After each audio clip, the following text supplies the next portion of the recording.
दोस्तों, आपने कहीं ना कहीं किसी न किसी को ये कहते हुए सुना होगा कि एक ना एक दिन प्रलय आएगी और धरती खत्म हो जाएगी। हाल ही में विज्ञान ने भी कहा था कि एक एस्ट्रॉइड धरती की तरफ आ रहा है, लेकिन वो धरती के पास से गुजर जाएगा। लेकिन क्या आपने कभी सोचा है कि क्या सच में धरती पर जीवन खत्म हो सकता है? क्या सच में प्रलय आ सकती है? अगर आप ऐसे ही कुछ सवालों के जवाब जानना चाहते हैं तो आज हम आपको यही सब बताने जा रहे हैं। हम बताने जा रहे हैं कि आखिर किन कारणों या किस तरह से धरती तबाह हो सकती है। आगे बढ़ने से पहले बता दें कि अगर आपने हमारे चैनल को सब्सक्राइब नहीं किया है तो कर लें, क्योंकि हम रोज ऐसे ही अद्भुत जानकारी आपके लिए लाते रहते हैं। ये तो सभी को पता होगा कि जीवाश्मों के अध्ययन के मुताबिक पृथ्वी पर जीवन के अस्तित्व को करीब 3.5 अरब साल हो चुके हैं।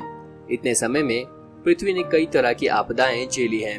अब सवाल ये है कि धरती किन कारणों से तबाह हो सकती है। इसमें सबसे पहला कारण ज्वालामुखी से तबाही। संभव है कि पृथ्वी पर जीवन ज्वालामुखियों के विस्फोट से 25 करोड़ साल में खत्म हो जाएगा।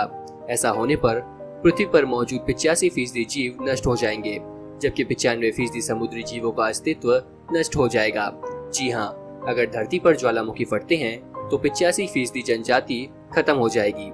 इस दौरान ज्वालामुखी से जो लावा निकलेगा वो ब्रिटेन के आकार से 8 गुना बड़ा होगा, लेकिन जीवन अपने आप गायब नहीं होगा। शुद्ध ग्रह से टकराने का खतरा। दोस्तों, ये तो सभी को पता होगा कि मनुष्य जाति से पहले धरती पर डायनासोर का राज था और विशालकाय डायनासोर का अंत शुद्ध ग्रह को टकराने के कारण हुआ था, यानी कोई बड़ा एस्ट्रॉइड धरती से टकरा जाए। तो दोस्तों सोचिए, अगर एक ऐसा ही भारी भरकम शुद्ध ग्रह के टकराने से विशालकाय डायनासोर लुप्त हो सकते हैं, तो फिर एक दूसरी टक्कर से पृथ्वी पर जीवन भी नष्ट हो सकता है। हालांकि ये काफी हद तक इस पर निर्भर करेगा कि शुद्ध ग्रह टकराता कहाँ है। कुछ बड़े शुद्ध ग्रह पृथ्वी से टकराए जरूर हैं, लेकिन उससे पृथ्वी पर जीवन खत्म नहीं हुआ। इसका मतलब ये हुआ कि शुद्ध ग्रह से जीवन पूरी तरह से खत्म नहीं हो सकता है। इंसानी जीवन किसी न किसी कोने में बच सकता है। हाँ, अगर कोई ग्रह के आकार का पिंड धरती से टकराता है तो धरती से जीवन खत्म हो सकता है। आपको बता दें कि इतने बड़े आकाशीय पिंड पृथ्वी से 50 करोड़ साल के अंतराल पर ही टकराते रहे हैं। किसी और चीज से नहीं, जीवन से खतरा। एक बड़ी यूनिवर्सिटी ने दावा किया था कि इंसानों को सबसे बड़ा खतरा खुद से ही है। सिएटल स्थित यूनिवर्सिटी ऑफ वॉशिंगटन के पीटर वार्ड के मुताबिक जीवन को सबसे ज्यादा खतरा खुद से ही है। करीब 2.3 अरब साल पहले वायुमंडल में काफी ऑक्सीजन का प्रवेश फोटोसिंथेसिस लाइफ के चलते हुआ। वार्ड के मुताबिक सूर्य गर्म हो रहा है और पृथ्वी का तापमान भी बढ़ रहा है। इसके चलते पठार और वायुमंडल के कार्बन डाइऑक्साइड के बीच केमिकल रिएक्शन भी बढ़ रहा है। कार्बन डाइऑक्साइड के कम होने से पौधे फोटोसिंथेसिस नहीं कर पाएंगे। पौधों के खत्म होने से जीवन भी खत्म हो जाएगा। इसके बाद अगले कारण सूर्य के फैलने से भी धरती खत्म हो सकती है। जी हाँ, सूर्य का फैलना।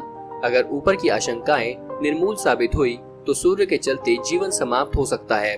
सूर्य ही पृथ्वी पर जीवन की ऊर्जा के तौर पर प्रकाश भेजता रहा है, लेकिन हमेशा उसका रिश्ता दोस्ताना नहीं रहने वाला है। हमने देखा है कि सूर्य लगातार गर्म हो रहा है। एक ऐसा समय आएगा कि पृथ्वी के समुद्र सूख जाएंगे।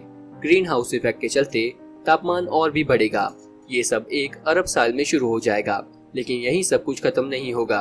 अब से ठीक 5 अरब साल बाद सूर्य फैलना शुरू करेगा। एक सूजे हुए तारे की शक्ल में यह 7.5 अरब साल में पृथ्वी को निगल लेगा। हालांकि उम्मीद है कि पृथ्वी तब भी बच सकती है, क्योंकि सूर्य के फैलने से उसका वजन कम होगा। ऐसे में पृथ्वी का हिस्सा सूर्य की चपेट में आने से बच सकता है, लेकिन 2008 के अनुमान के मुताबिक इसके बावजूद पृथ्वी का अस्तित्व नहीं बचेगा। अगर ऐसा हुआ तो इससे बचने का एक ही रास्ता होगा। हमारे पास एक ऐसी तकनीक हो जिससे हम पृथ्वी को सुरक्षित सूर्य की चपेट में आने से दूर ले जाएं। अगर ऐसा नहीं हुआ तो पृथ्वी का अधिकतम जीवन 7.5 अरब साल ही होगा और पृथ्वी पर से जीवन खत्म होने का अगला कारण हो सकता है जब पृथ्वी का केंद्र जम जाएगा। पृथ्वी का केंद्र जमने से भी जीवन पूरी तरह खत्म हो सकता है। इस विषय पर 2003 में हॉलीवुड में द कोर नाम से फिल्म भी बन चुकी है। इस फिल्म की कहानी है पृथ्वी का केंद्र रोटेट करना बंद कर देता है। तब अमेरिकी सरकार पृथ्वी के केंद्र तक ड्रिलिंग करके रोटेशन को सही करने की कोशिश करती है। सरल भाषा में ये कहें कि अगर धरती की पृथ्वी का चुंबकीय क्षेत्र खत्म हो जाएगा और इससे पृथ्वी का पूरा जीवन खतरे में आ सकता है। कभी मंगल के पास अपना चुंबकीय क्षेत्र होता था जिसे उसने आज खो दिया है, और अब पृथ्वी के चुंबकीय क्षेत्र के कमजोर होने की खबरें भी पिछले दिनों आती रही हैं। लेकिन वैज्ञानिक कहते हैं कि इसमें चिंता करने की कोई बात नहीं है, क्योंकि ये कमी दिशा बदलने के चलते हुई है, घट नहीं रही है। लाखों साल में ऐसा अंतर आता रहता है, और इसी के साथ पृथ्वी के खत्म होने का अगला कारण हो सकता है गामा किरणों में विस्फोट। यह करीब 5 लाख साल में तैयार होता है। अगर ऐसा हुआ भी तो हम सब तब तक नहीं होंगे। वैसे क्या हम यूनिवर्स में अकेले हैं? ये अभी तक रहस्य है। वैसे पृथ्वी पर जीवन का समापन गामा किरणों के विस्फोट से भी हो सकता है। यूनिवर्सिटी ऑफ बार्सिलोना के राउल जिमेनेज कहते हैं, अगर गामा किरणों में विस्फोट हुआ तो फिर पृथ्वी पर से पूरी तरह जीवन समाप्त हो जाएगा। अगर पृथ्वी किसी तरह से आकाशगंगा के केंद्र के करीब पहुंच जाती है तो पृथ्वी पर से जीवन नष्ट हो सकता है। हालांकि पृथ्वी से इंसान का नामो निशान मिट जाएगा, लेकिन दूसरे जीव जंतु बचे रहेंगे। तो दोस्तों, ये थे कुछ कारण जिनसे धरती पर जीवन खत्म हो सकता है। आपको ये जानकारी कैसी लगी हमें कमेंट करके जरूर बताएं, क्योंकि आपके एक लाइक और कमेंट से हमें काम करने की और ज्यादा प्रेरणा मिलती है।